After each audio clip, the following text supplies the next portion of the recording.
All right, folks, so I'm here at the sink. The lighting's not great, so bear with me. But as you can see, I've got a number of different brushes here that have been used.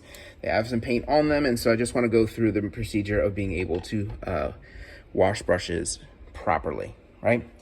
Before I use any water, I'm going to go ahead and do that same procedure I was doing over at my table, and I'm going to try to wipe out as much of the paint before I put it into the water, right?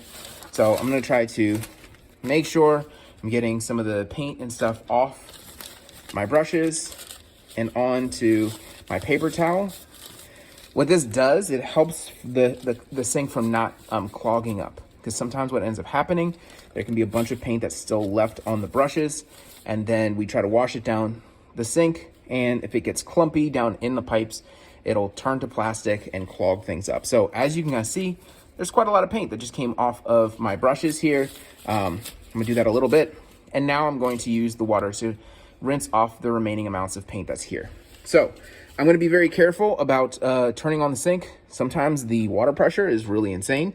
And if there's anything in here, like for instance, if somebody left, a bowl in the sink and you go ahead and turn the water on really quickly, sometimes that can end up splashing back onto your clothing, all that kind of stuff. So we're really trying to make sure that we're not turning this on full tilt, right? So I'm not going, right? That's insane. And you're gonna get stuff that goes back up on your clothing. So what I'm doing basically, I like to use the open palm approach, where I am just kind of using whatever kind of brush that I have and rubbing it on my open palm. This allows me to kind of see what's happening. So I can kind of see if there is paint coming out of the brush still. So I want to make sure that I'm rinsing them out pretty well. I'm not just going, done, right? So I'm trying to rinse them out pretty well. I see the open palm. I see that no more paint is coming out. I can tell because the color of the water is clear as it's coming down. And that helps me to be able to figure out that it's good and ready to go. And then I can take a clean paper towel. I'm not using a huge one, but I can take a clean paper towel and just kind of add, or just kind of like do this a little bit, pull out a little bit more of the water. And now you can kind of see brushes are a good spot. They're not exactly completely dry, but that's what we can use this drying rack for. So as we were looking over at this drying rack, I can see some people have not done this correctly, because I have some brushes that are bristles down. What we always want to make sure that we're doing is we're putting the bristles up in the drying rack, because this helps the bristles to actually stay at a good spot. If they dry at a certain angle, sometimes the brush gets bent out of shape in a weird way, and then we can't use the brush effectively.